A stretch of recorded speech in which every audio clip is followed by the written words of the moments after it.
Yins, guys. Thank you for listening to the Bridge to Buctober podcast, where we talk all about them Pittsburgh Pirates and that. My name is Josh, and joining me today is sitting in for Jake is our friend Gary Morgan from the Pirates Fan Forum, Steel City Pirates, all the good stuff that Gary does. Welcome back, Gary.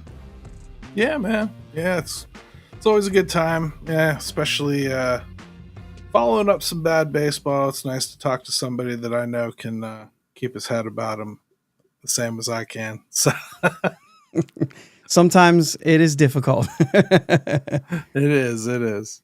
So, sorry for the technical difficulties. It's completely my fault. I deleted a folder I shouldn't have deleted. Here we are. I think we got it back though. I think we're okay. We'll keep an eye on things. But essentially what it means is like the chats that you guys are sending, we want to make sure that we can share them on the screen. And that doesn't look like what it normally does, but we're going to deal with that. I'm going to have to go back into all my settings and change them. So, bring on the football. We're hearing that. You're a self-made man, self-made podcast. It's tough sledding sometimes. I get it. Well, we have some fun things to talk about today because this season kind of turned on its head a little bit and went a direction that we were not expecting recently. I'll say recently. And I guess I'll make some sense out of that. 7 in a row now. 7 in a row. We are in last place again, just like that. That's all it took. And so we're going to talk a little bit about what in 2024 is salvageable and what are we looking forward to? What are we watching for? It's likely not the postseason. It's likely not the postseason at this point. I mean, we knew this was going to be an incredibly hard and defining stretch of baseball. With all of the Diamondbacks and Padres, Dodgers that we knew we were going to be facing, I think most of us were kind of leaning a little bit towards, hey, let's get through this. They have not gotten through it, though. That's the thing. I think we were hoping they could kind of tiptoe through the minefield a little bit and come out on the other side bruised but not broken. Instead, I think they pretty much succumbed to the pressure, and I think they met far superior baseball teams. So, yeah, and running into teams that are not so much the Dodgers, but the Diamondbacks and the Padres, who are just hot. The Dodgers are in need of getting hot because the Diamondbacks and Padres are chasing them, and so it's getting, you know what I mean, it's getting tight for them, and so they've definitely had to turn it on. And what's interesting is all season we've talked about the offense. We need to go get bats. We need to do this. The pitching, we need to back them up. I mean, I'm looking here. They've averaged they got 5 runs today. So we're just under averaging 5 runs a game in August. Which is, I think a lot of this though is like, you know, once a narrative is formed, yeah, that's what it is, right? And like, listen, the hitting isn't good enough, and it isn't situationally good enough, and they certainly don't hit for enough power. The runs don't come easy enough some nights, you know. There's definite problems and room for improvement on this offense, painting no picture that right. Everything is roses. The offense also has not been the biggest issue, especially in this really, really bad stretch. They're actually scoring some runs. Yeah. I think that's in many ways made it even more frustrating because the pitching is what's letting them down. Yeah. And even including Paul Skeens and Mitch Keller have not had 2 good outings back to back. Not horrible. Not like Paul Skeens stinks now. No. But not good, you know? And, you know, I think Paul Skeens, you know, maybe just saw a couple of lineups that could do things that a lot of the lineups he faced didn't. Yeah. Including the Dodgers earlier on this year when they were a little bit shorter. Yeah, and I mean, in the stretch, you're seeing 8 runs, 5 runs, 8 runs, 6, 5 a couple more times, and you're seeing things like that. And you got a guy that you brought in De La Cruz, Brian De La Cruz, who he didn't play at all today, did he? No. Okay, so still a negative 25 OPS plus. Yeah. Plus. So 100 is league average. He's negative 25. Like, I didn't know you could get below 0. He's found a way. Back when we were still in rumor days, when it was a rumor that we were going after Jazz or De La Cruz or both, right? I put out a tweet like, I don't want Jazz, flat out. I'm saying that. But at least he serves a purpose. De La Cruz is a right-handed Jack Sawinski right now. That's what he is. And he's hitting just like him. But Jack, I mean, I don't remember Jack getting to minus 25.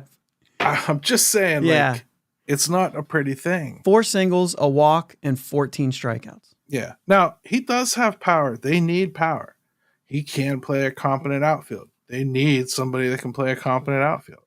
I have no problem with this move still because it could affect the team next year. Yeah. But he certainly isn't in a good place right now.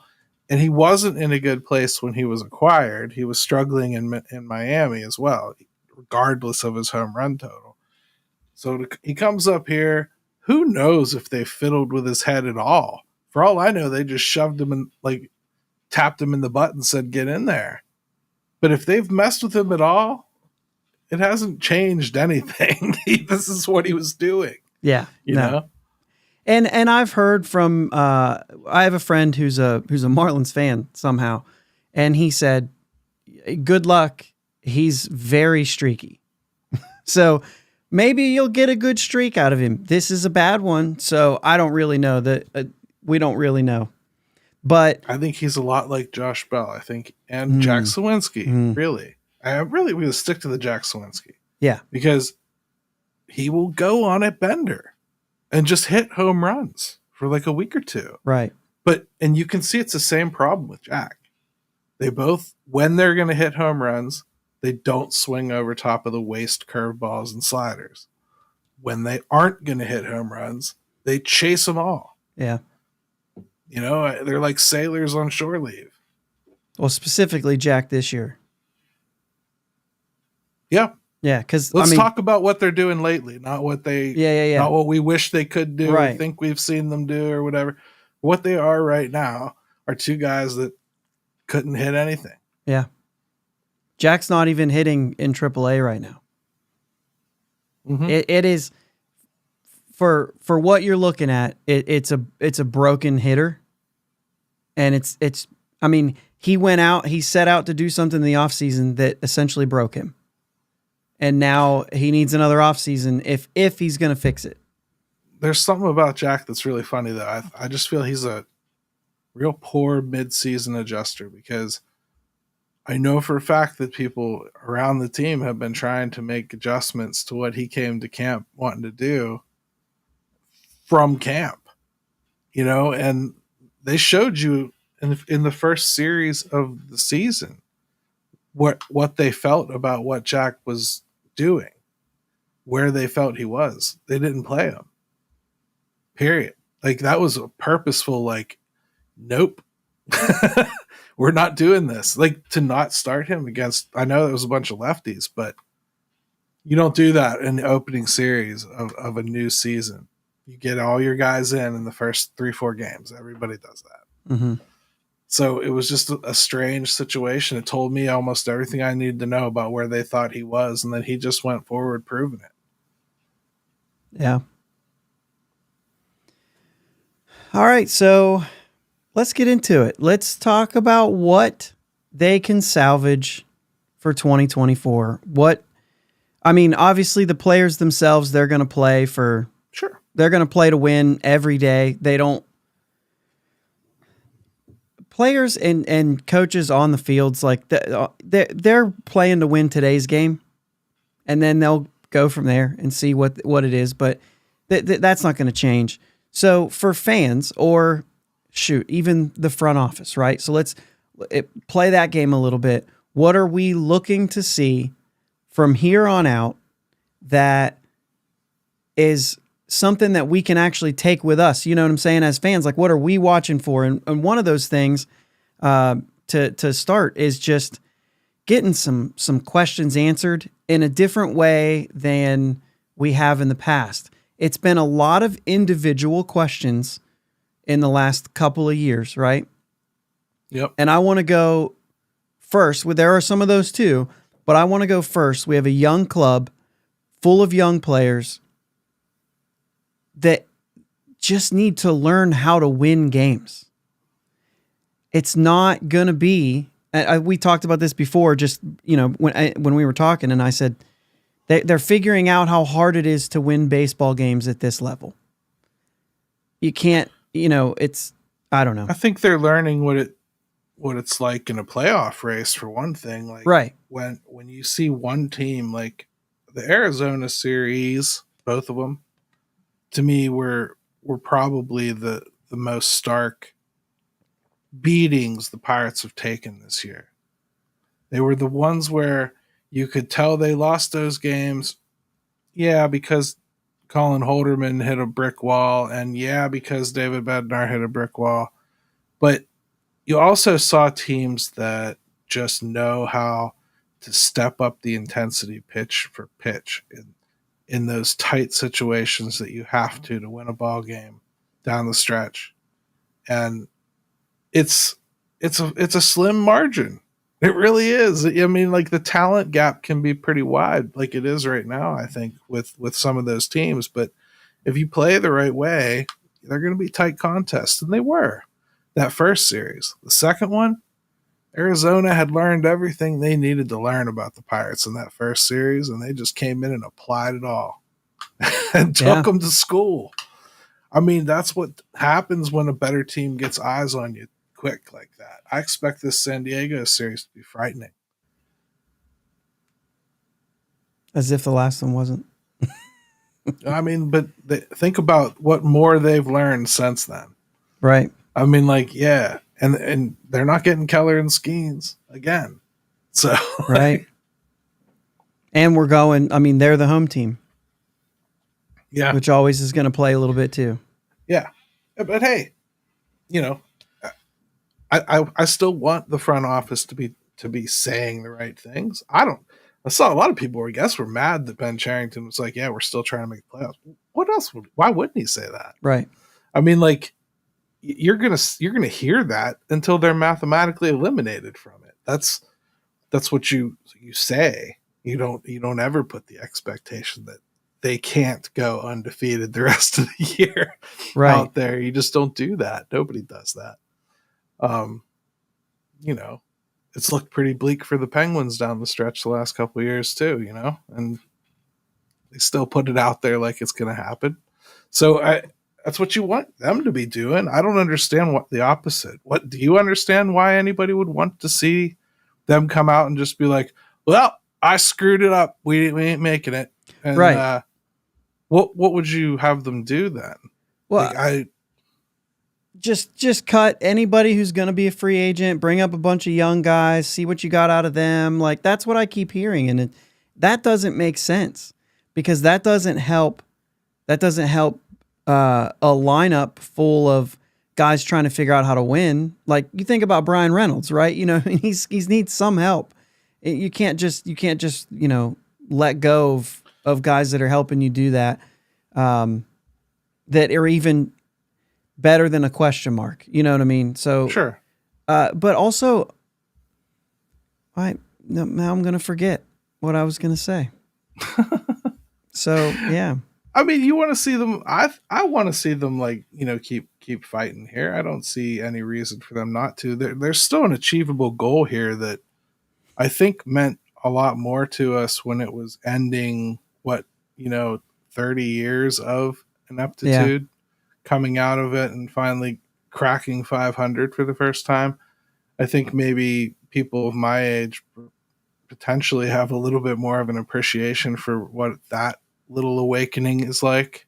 Just not having a losing team for the first time in a while. Mm-hmm. That's still on the table to me. Right. The schedule does weaken significantly after San Diego. And I do think they're starting to get healthy in certain ways, like Jared Jones coming back and, Right. Gonzalez probably as well. Mm-hmm. So I think the team can probably rebound from this and still finish strong and, climb out of the basement in the NL Central and top 500. That's what I'd like to see them do. But I want them to pretend the playoffs are right on the horizon. Right.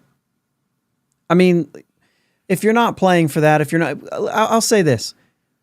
Any baseball team who decides to change course based on 12 days, I mean, that's a problem. Like, you don't take a 12-day sample or a 2-week sample and say, well, because of what happened here, we're coming out and saying, like you said, like I screwed it up, we're done. I mean, just 12 days. We're running out of time. It's such a damn shame, though, Josh, because, like, there are some things that this trading deadline, I think, did well. Beeks has actually been a nice addition to the bullpen. He really has. And I think IKF has done, both on the field and at the plate, has been more than good. Mm-hmm. And I'm actually excited we have him again next year. I'm looking forward to having him around. So I feel like, okay, there's a little bit of an investment in this team overall improving. And I love his skill set, the way he can just bounce around and fill so many holes. I really like that player, that addition. So I'm looking forward to that, and I like what it's done to the lineup. The pitching has just fallen flat on its face, though. Like, I don't know how you get around this being so on the feet of David Bednar and Colin Holderman. They both have just utterly collapsed. Yeah.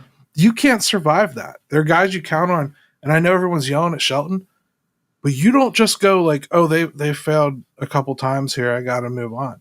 You can't. First, you don't have anywhere else to turn. You have Kyle Nicholas and you have Aroldis Chapman. Well, Aroldis Chapman did this 3 or 4 times this year. Right. And worse, because it wasn't even he was getting hit. He was literally not able to throw a strike. And Nicholas was awful early on. Majinski's out. Yeah. Like even today, David Bednar, 2 innings. I'm going, what are you thinking? He can't do that. He can barely get through one. You got one out of him. And they basically gave it to him. They said, we're not even warming anybody up. You look at what you have left, you're like, oh, okay. Because I get it. Yeah. Where else are you going to turn? Can't go back to Ben Heller. You killed him yesterday. Yeah. And you have to, though. You have to rely on the guys that you're supposed to rely on. And if those guys don't come through, and I've said this multiple times about not the guys that you need, but like those Ben Hellers and Dalton Jeffries and Santana and all those guys. Eventually, you have to put them in games. And when you do, they need to come through. And if I meant Heller was physically spent from what his No. I know that. I'm saying, okay. I'm just saying, like, to make the point about Bednar, I'm making the same point that I've been making, is to say, like, they have to come through. And if they don't, that's the story of your season. And it's the same thing now with Bednar. Like, he's your guy. He's the guy you're going to go to. If he fails you 2 days in a row, then that's your story. That's what happened. There's nothing you can do now, but like he's your horse. I will say though, like travel back in time a bit. Slightly younger fella. back to like that that early 2010s-ish area where Jason Grilli is our locked on closer, right?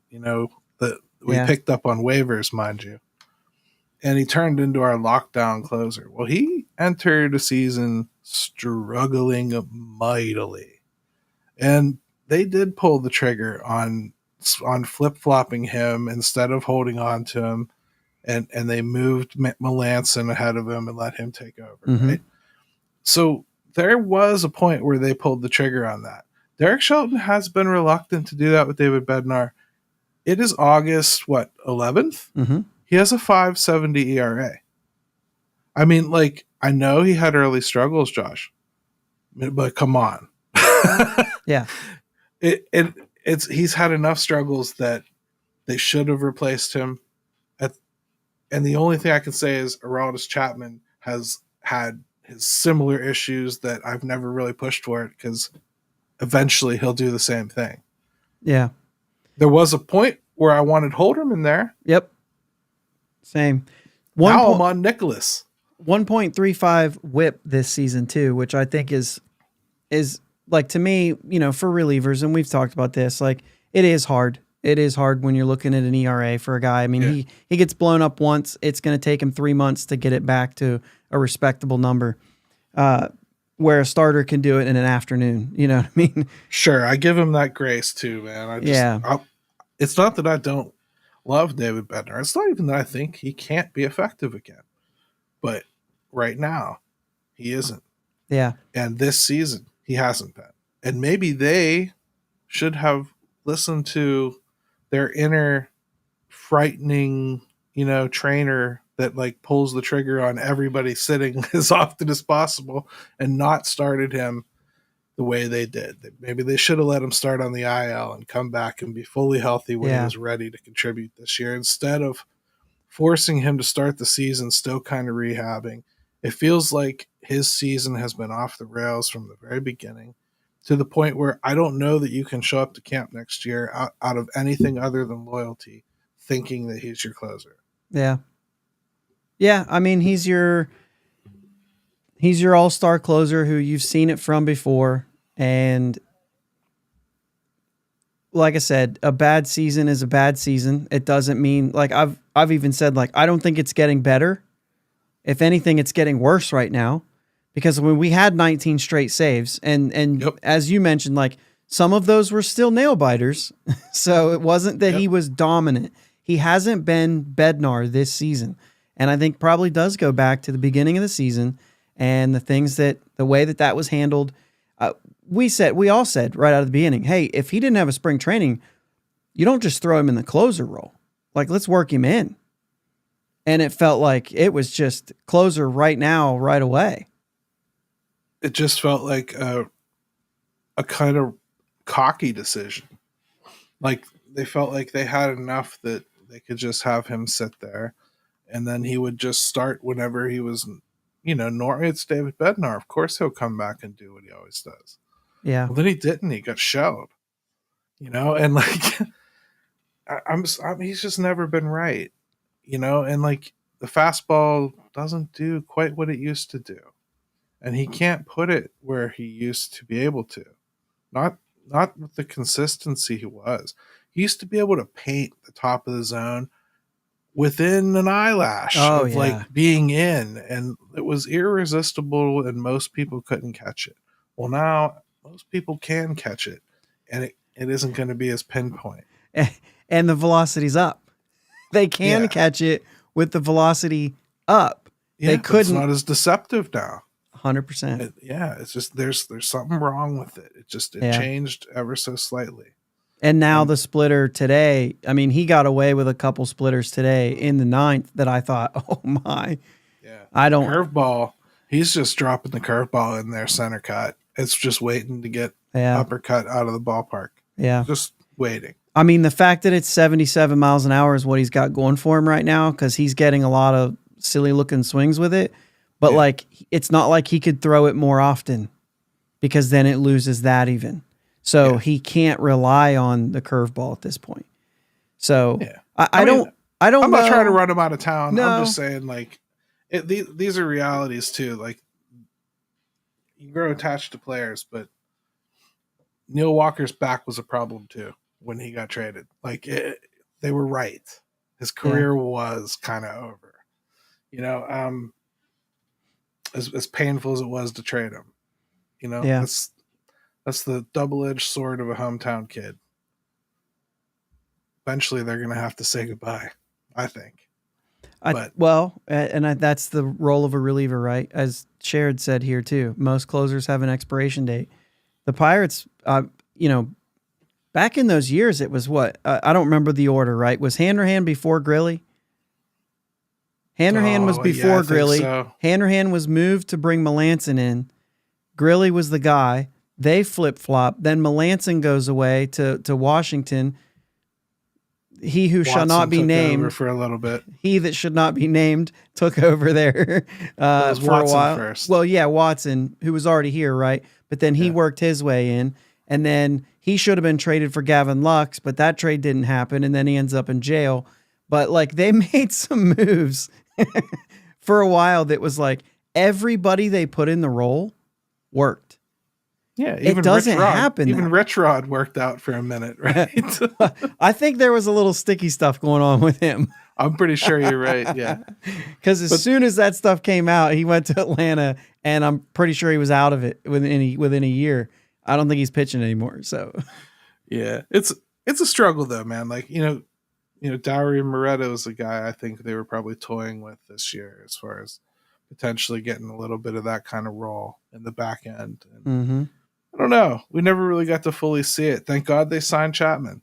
Yeah, I think it would be a lot worse if they hadn't. I think they played David Bednar wrong this year. I would certainly bring him back. I don't think it'll cost a whole lot in arbitration. Again, he's had a terrible season. That's going to be, you start stamping that ERA on your want list, and I don't care who the arbiter is, they're laughing at you. So he'll be back cheap next year. Nottingham's probably very happy about that. And then if he ends up being good enough to close, cool. But let's see some balls next year if he doesn't look like he has it. Let's not just do it out of loyalty, okay? Like, I think next year you kind of can't play that game, right? Yeah. Yeah, and I think knowing, I mean, like Baraki's pulling a Harleen Garcia this year, hasn't pitched at all. Holderman didn't start. Majinski had this stuff, Bednar coming in, and it was that whole thing. Like, we went into this season thinking the bullpen was as good as it could possibly be. And then you lose basically Baraki. We didn't realize it was going to be the whole season, but sorry about that. You lose Baraki, you lose Moretta, you lose Holderman to start off. Bednar should have really been missing him. Chapman went on what he did there for a while. And then, you just had a bunch of guys trying to figure it out, a rotating door of guys that I think it'd be hard to name all the guys who threw a pitch for the Pirates at the bullpen this year. I don't think I'd remember them all. It always is, though. I mean, that's that way for every team. Again, I'm watching Anthony Bondo blow up for the Dodgers, and he's apparently been good this year for them. He has. But, that's the way it is. Journeymen come in, do something good. They either turn into trade bait or they turn into somebody that fans think you have to extend for 8 years. I mean, the first thing to understand about a bullpen is if you're in there, if you get 3 years out of them, thank your lucky stars and move on. I mean, like, don't hold on to them like commodities. Don't extend them. Don't give them mega deals. $10 million for a guy like Aroldis Chapman is much more valuable than extending somebody you think is going to be good 4 years from now, because I just don't think it'll happen. And then you're stuck with an albatross you can't move. A bullpen can be built in an off season. It really can. Should be. Yeah. Yeah, absolutely. And it should also be built from overflow when you're turning yourself into a pitching factory, supposedly. So you should be churning out more Kyle Nicholases and more Carmen Majinskis and more of that sort of pitcher. And I think you will. I think Luis Ortiz has probably earned going back there when Jared Jones comes off the IL, And I think he's probably the one I would move to the bullpen, if only because I think he could actually help the damn bullpen. Yeah, because it will work. Yeah. That's all I want. Yeah. And I think you're still going to do this 6-man rotation, so fine. Let's move Ortiz where we really think he can help. I think he'd help more than Marco. So right. That's what I agree with that. I mean, we've seen it work for him, you know what I mean? And I think that's kind of the point. So okay, so let's get into I'm trying to think of what route I want to go now. Maybe some guys who are, we're still talking about the rest of this season. There's 45 games in 49 days to get out of this thing. There's a pretty large list of guys who are essentially playing for a job. whether that be here or somewhere else. Yeah. You're talking like, you want to talk like the pending free agents, or do you want to talk about the last chance club? Yeah, maybe the last chance club first, because you've got guys there like we had talked about in our group chat, Leover Piguero, possibly if he gets called up, it might be a last chance type thing. I would look at Alika Williams, Ji-Wan Bae, just on the hitting side right now, and then of course the pitching side. That's obvious. I think there'd only be a couple of note, but there's a long list of relievers every year that we talk about. But last chance cafe people are, I mean, if Ryan Brucke does come back here healthy, which supposedly he's on a rehab assignment right now, he's been on one before though. So, right. Now, if he does come back and he looks pretty good and he gives them a month and a half of decent relief, my guess is he'll probably get a decent offer someplace else, like most lefties do, and he'll go because he's just going to be a pending free agent. So one way or another, I don't think he does much next year here. I don't think he'll be here. Ji-Wan Bae to me is a guy that is going to have a hard time making this roster. He's been on the 40-man for a long time. He hasn't impacted the major league level. Not much. Certainly not the way that he should. He shows promise in AAA. It hasn't translated yet. He looks afraid to use his speed, or he doesn't look like he knows how to use his bat to benefit his speed. Right. And either they can't teach him or he's not absorbing it. One or the other. So, I'd love to see him go on a tear the rest of the season, though, and get himself in the conversation because they don't have somebody that provides that element. They just don't. But, do I trust it? No. I mean, I think he's probably on last chance cafe this year. Mm-hmm. And there's kind of, I kind of said this to you before. There's a part of me that wants to see him go on a heater for like a week and a half, 2 weeks, just so there's somebody else out there who says, I think I can make something of that, and you can make some sort of deal. I don't know, though. The more I thought about that, that's if he even gets that far. Because at some point, like your 40-man has to be set. And there's a bunch of guys. Well, there's four guys coming off the 60-man. So like there's going to have to be changes right away. And I'm not sure he even gets past that. Yeah, I couldn't say. I don't know where they'll prioritize what.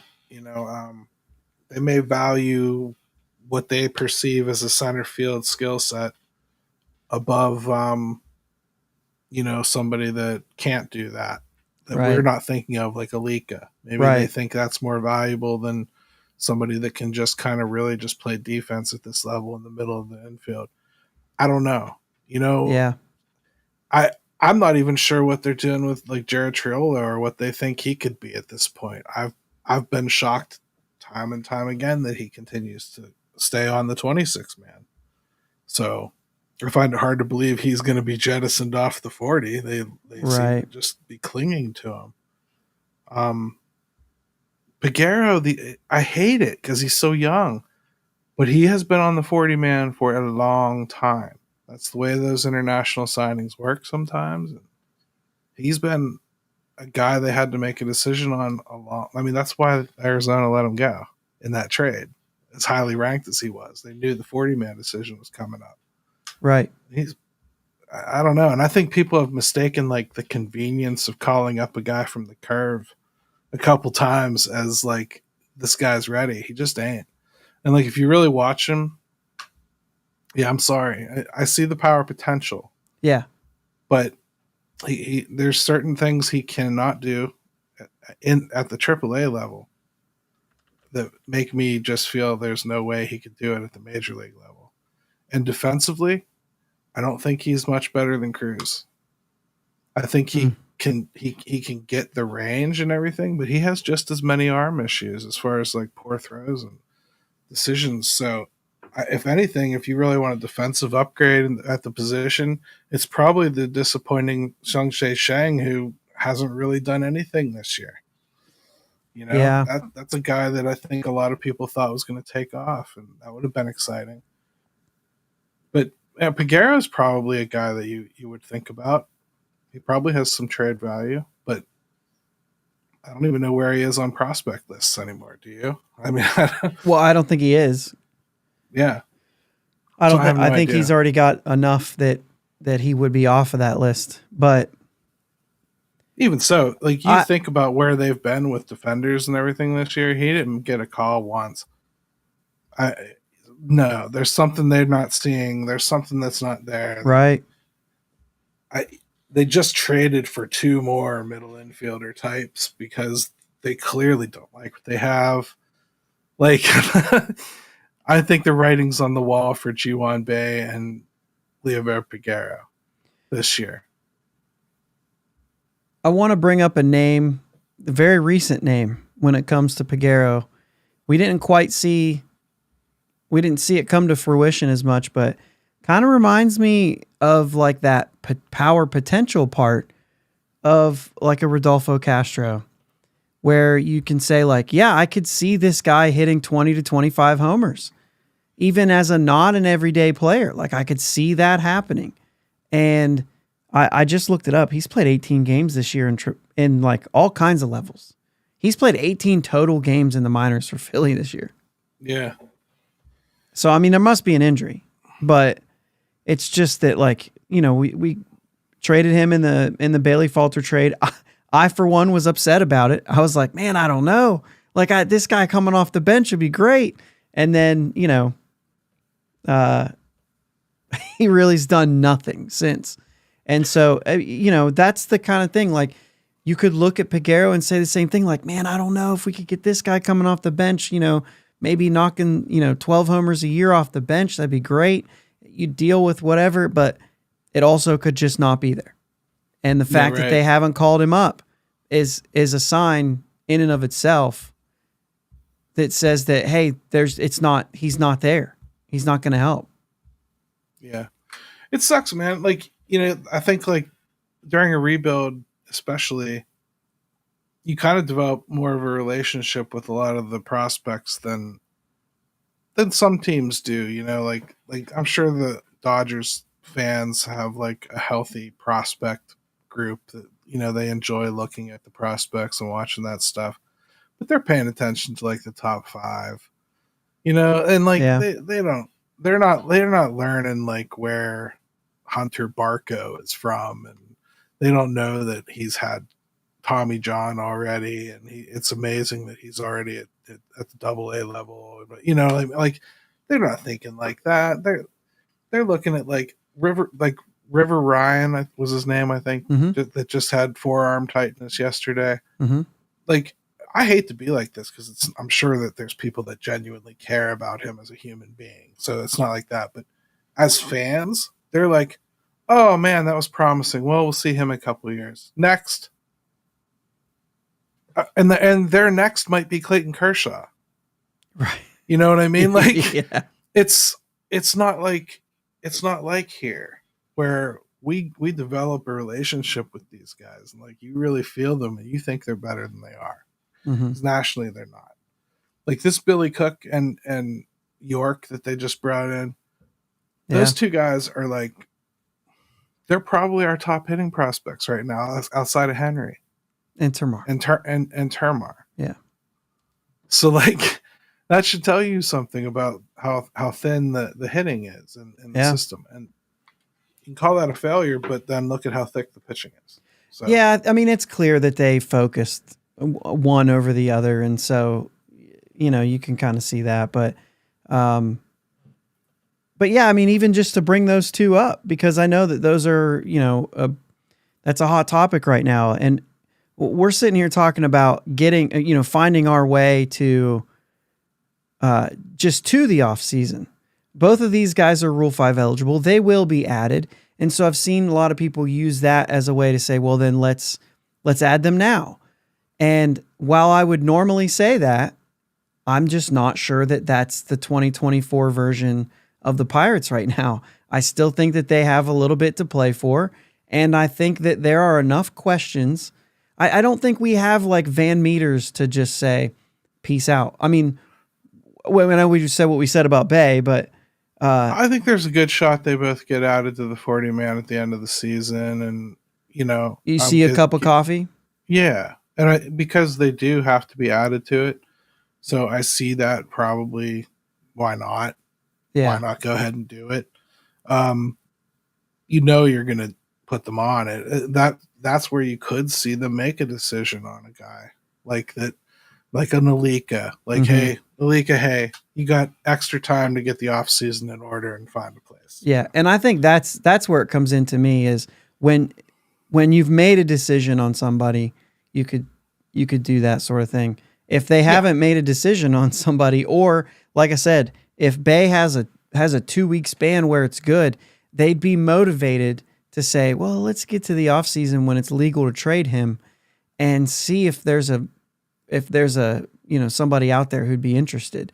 And then if so, then you would say, well, okay, Nick York, I don't have a spot right now. You're going to be added. So, I think that there's a little bit of that. To add them today, I just don't see that. I think that they have to try to get something somewhere. I think it's important to realize they're still prospects. I really talk to people in Boston a lot. I think his name's Ed Helm, Ed something. I can't remember his name right off the top of my head. Ed. I think Ed Helms is the guy from The Office. Yeah, but Ed, he's a good dude. I talk to a lot about the Red Sox. So I'm thinking of his Twitter handle, and I can't remember what it is right now. But he gave me a whole scouting report on York in particular. Really likes him and everything, but doesn't feel like he's ready for major leagues. It's kind of a surprise actually that he's doing what he's doing. He really struggled at AA.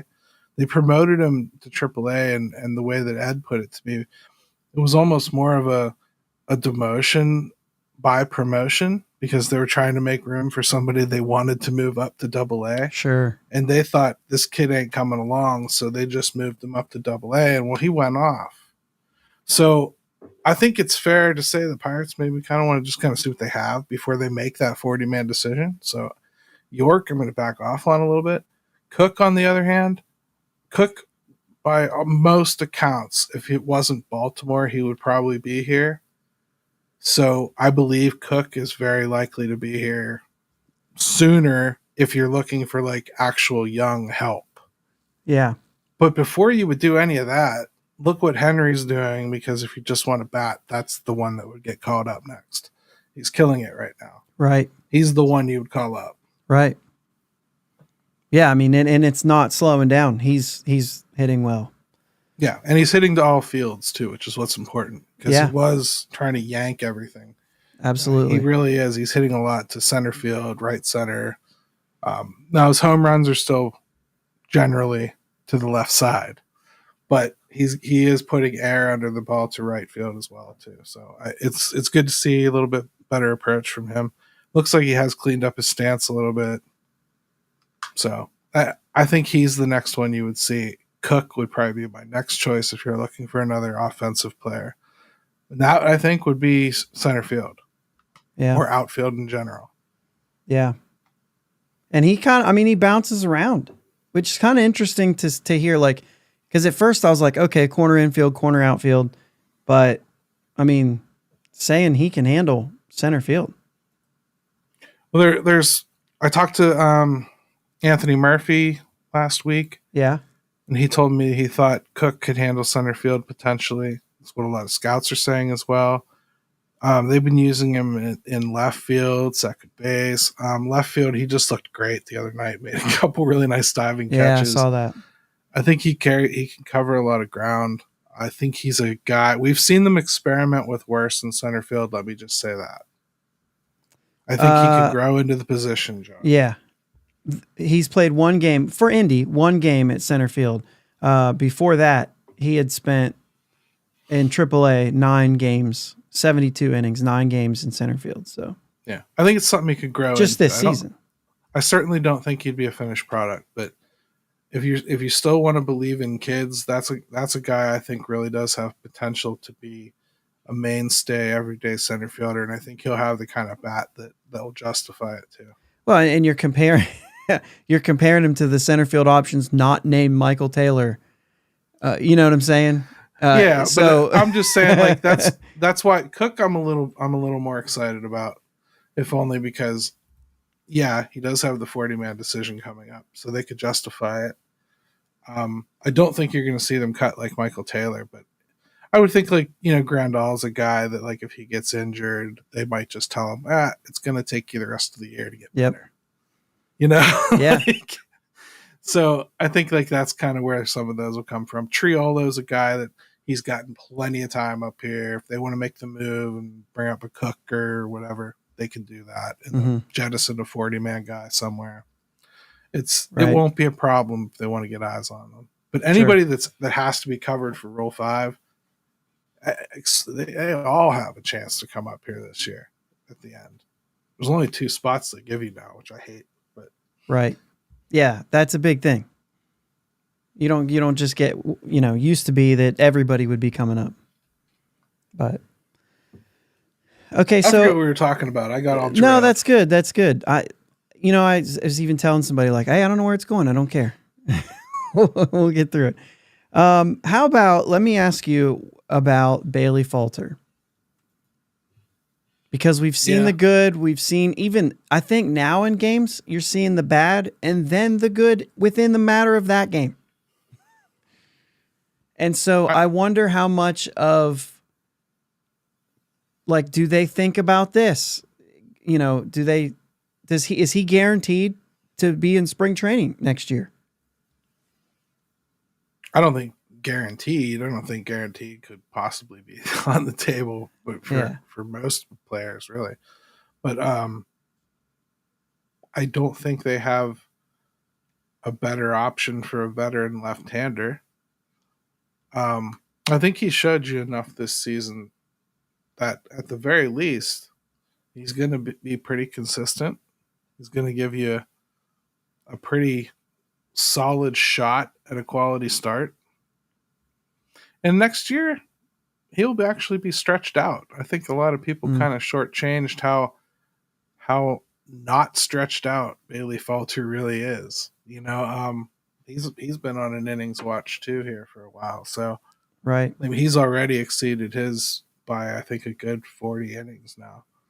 So certainly if your options are going to be Marco Gonzalez or Martin Perez, you can forget Marco. You're going to, well, I just mean like if you're looking at free agency and those are the types of pitchers that are out there, you're better staying put with Bailey Falter where he is right now and going that route. So I feel like he's, at least at this point, right? He's part of, okay, well, we've got Falter for next year unless something changes that. You know what I mean? I don't see a world where Falter doesn't come to camp almost as an incumbent to be in the rotation. I think he has probably earned that. He's been very consistent this year. He may not win it, but like I think he'll come, and I think he definitely has a role on this team, even if it's long relief. That could be a very valuable arm, a lefty that can come out and give you 3 or 4 innings like that. Mm-hmm. Not a lot of teams have that, a long relief lefty. That might be something cool. That might be a cool twist to have in that bullpen. But I would think he's probably head of the line to start. You're not going to buy a better lefty than that. And Gonzalez is $12 million or a $3 million buyout. I'll let 12? You. I believe it's 12. I was thinking it was 18, but still, either one of them. I believe it's 12.5 and a $3 million buyout. Yeah. Yeah. But, it's 2025 is 15. Okay, 15. Team option. It doesn't have the buyout on here, but it is 15. I believe it's $3 million. I think you can look it up some other time. Yeah, I think it's $3 million. That's what I remember hearing as well. So, yeah, they're not going to do that. No. Yeah, and I wouldn't want them to. That's crazy. No. I like Marco, but like no, I didn't think he would stay healthy this year. Guess what? He hasn't, and I don't see them. I don't see a really affordable like $10 million lefty that's going to show up on the market either. I think Bailey Falter's the way I'd go. That's what I would do. For my I'd let him at least compete for like the last spot. I do wish they'd get another option for lefty because I think a lot of Bailey Falter is smoke and mirrors, and I when you're playing with smoke and mirrors, you get real scared that like you're going to get a scratch in the wrong place, because I know as it. soon as that happens, the whole illusion's gone, Yep. right? So like I worry about Bailey Falter. I've loved the story and I've enjoyed the ride, but I've struggled to place a lot of trust in him because I just know how razor's edge what he's doing is. The one thing I And will see, the one thing that I've seen is, because we've seen it go a little south at times. It seems like it's like, well, he could still just get it. Like it's all that, like it's the extension. It makes that fastball so much different. And if I feel like if it's not there, it's a mechanical thing that he can get it back. it's And not so is just a there a little mechanical bit? thing, it's a max effort thing. Like, Right. we talk about like these guys trying to reach velocities with max effort. Well, he's trying to reach those extensions with max effort. Right. So that gets tiring. I mean, you've seen him wear. He starts to wear by the fifth inning, Yeah. like even when he's really going. And I think it's just hard on a body what he tries to do. And he does a good job. Great for him. But like that's a dude that probably to me is razor's edge. I'd rather have a veteran lefty. I don't think they have a young lefty coming. Not quickly anyway. Yeah. So I'd like to go buy one. I just don't think they will. I don't think that's where they'll allocate their dollars with the way they're lined up, and that just tells me Bailey Falter is all but assured being in it. Yep. Okay.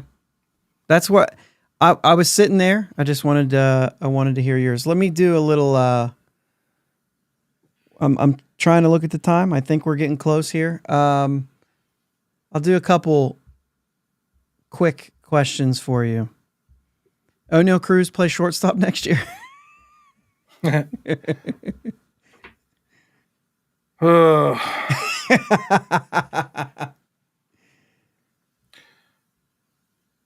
I don't know.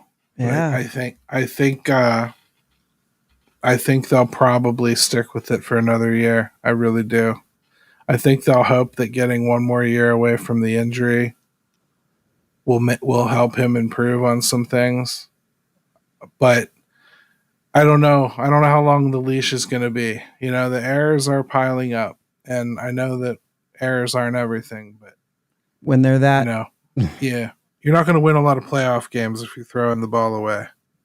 So that needs worked out, and they needed an alternative, and they have one. Isaiah kiner-falefa. He can play there. So, I mean, I think you could see him lose playing time next year in that regard, and I don't think you can afford to take his bat out. So, probably shortstop, and they probably tried to start getting him to shag some fly balls, I would imagine. did you see Sherrington made some comments on 93.7 The Fan? Kevin Gorman put him up is where I saw it. And it said on O'Neal Cruz, make sure that I got the whole quote here. He's clearly taken a step forward as an offensive player. Well, that's not what I wanted. Here we go. He's worked just as hard on the defensive part of the game as he has the offensive side of the game. He knows, and we know, that he is capable of more defensively, and to win at this level we want to. At the level we want to, we need a more steady performance at short. We're going to challenge him. We believe in him. We believe in what he's capable of doing. Yeah, that tells me they're going to give him another shot. And I think that makes sense. And this time, though, they have an insurance policy. Yeah. That's all. I think you could have an everyday starter there in your back pocket if you have to. What is good is, I mean, it's public, so he said it, and so it's there. So the challenge is there, whether they have a real conversation about it or not.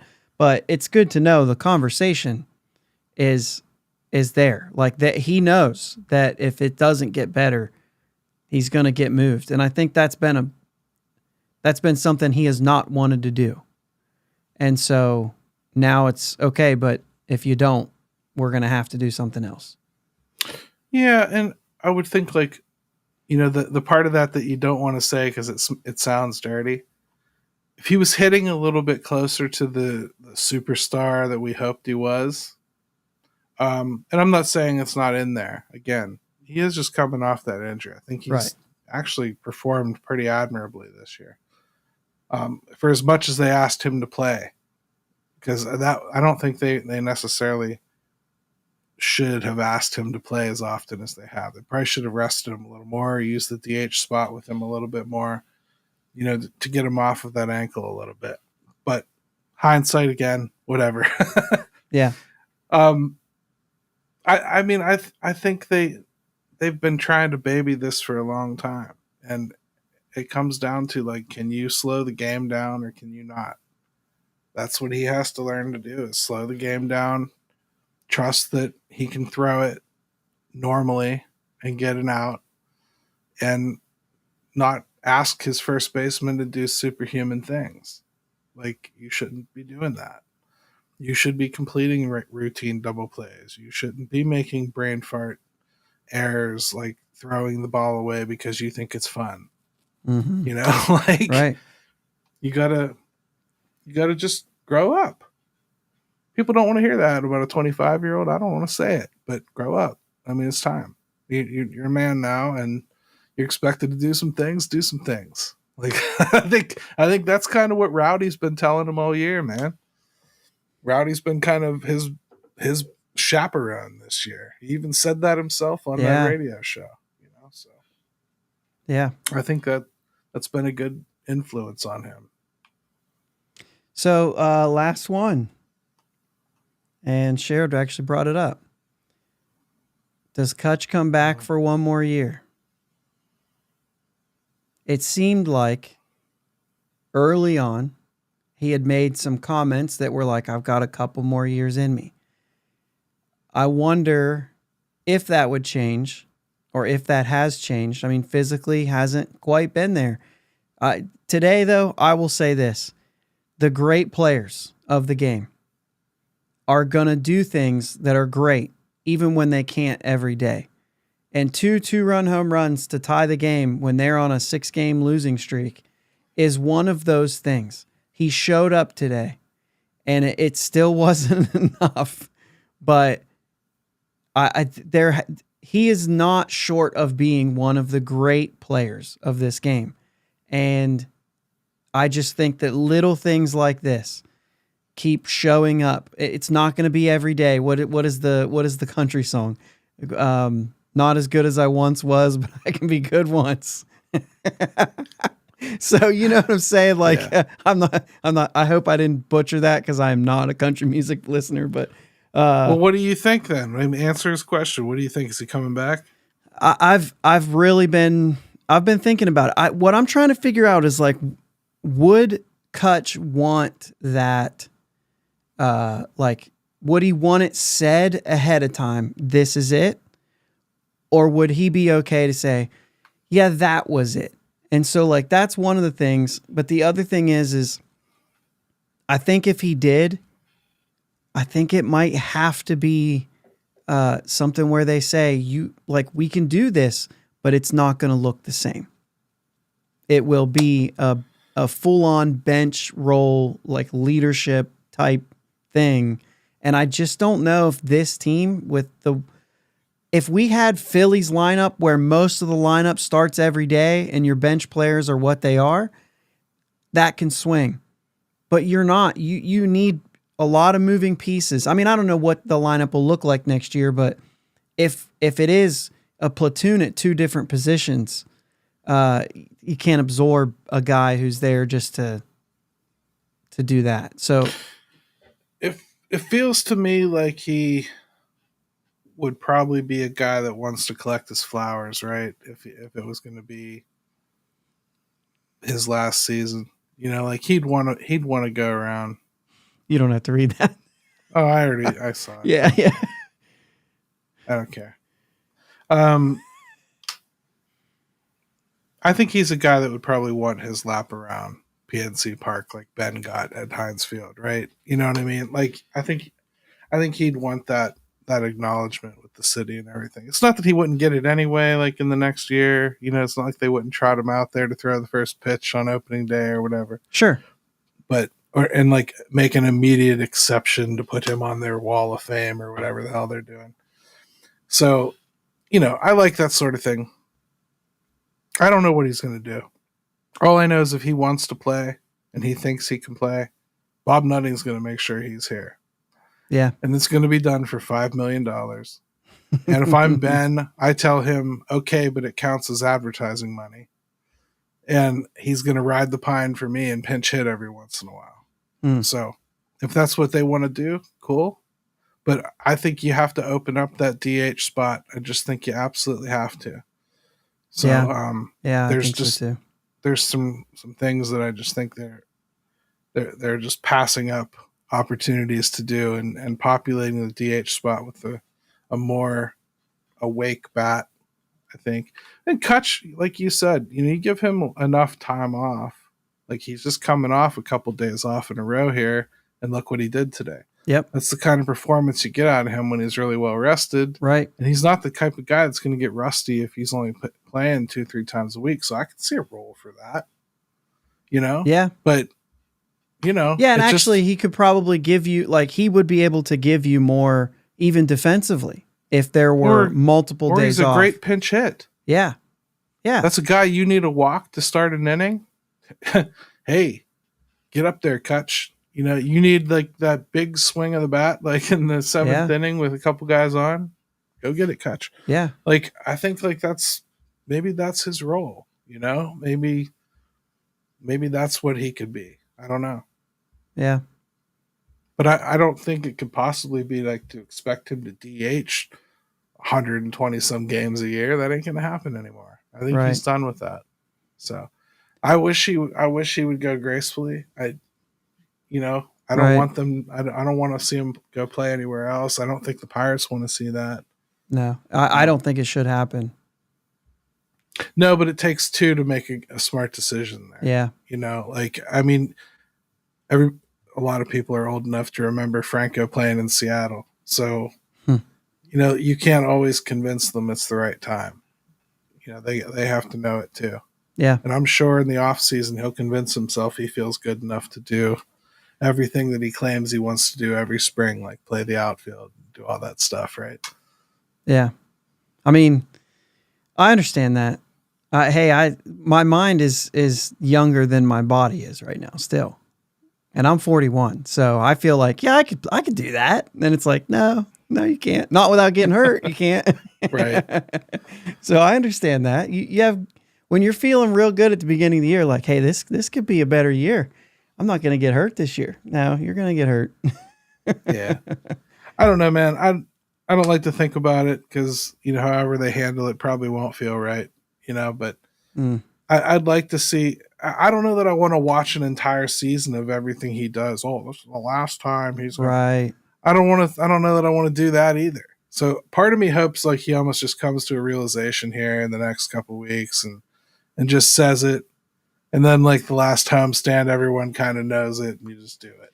Yeah, I feel like September 13th, 14th, 15th is the last weekend at home.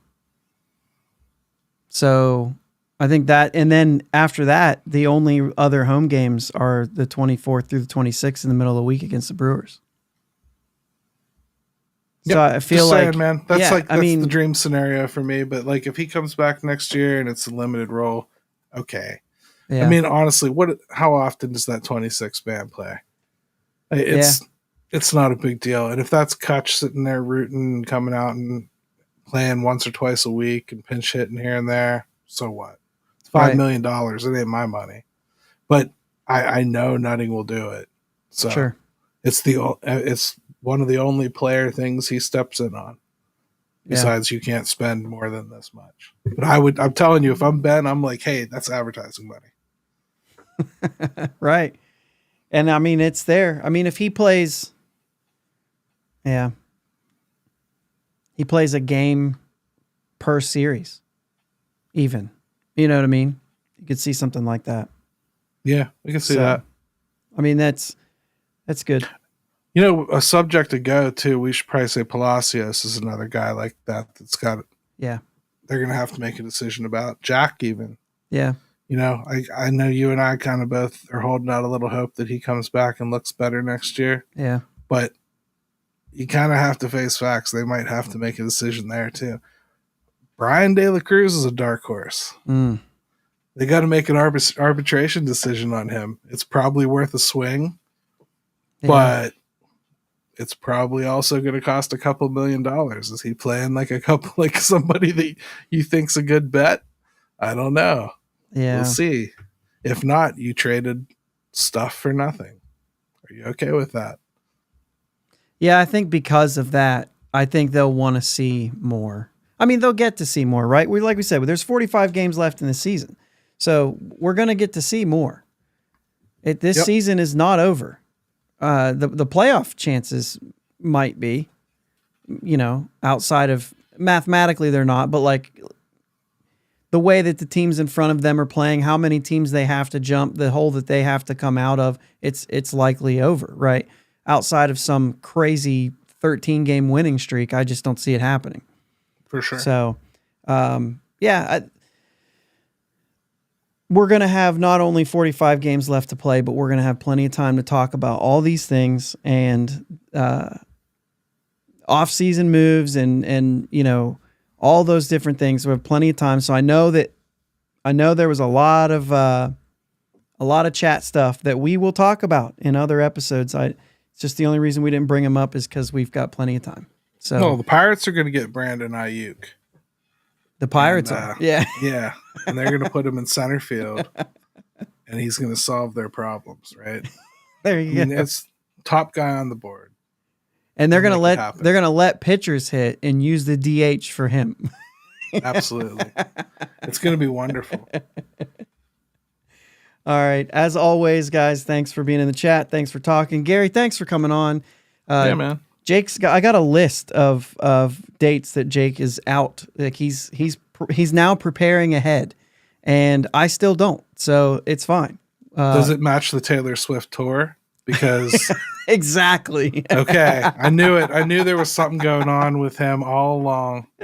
No, so I did explain on Friday. He was we had a wedding back home, so he's still traveling. They're driving back to Mississippi today. So, and then it's not until they do a West Coast trip. They're doing a West Coast trip this year. They're going to go to San Francisco and Oakland to see some games, and then I think they got some stuff going on around there. So he'll miss a couple at the end of the month too, but that's all. So good stuff, man. It was fun. Appreciate it. And as always, guys, see you Thursday night.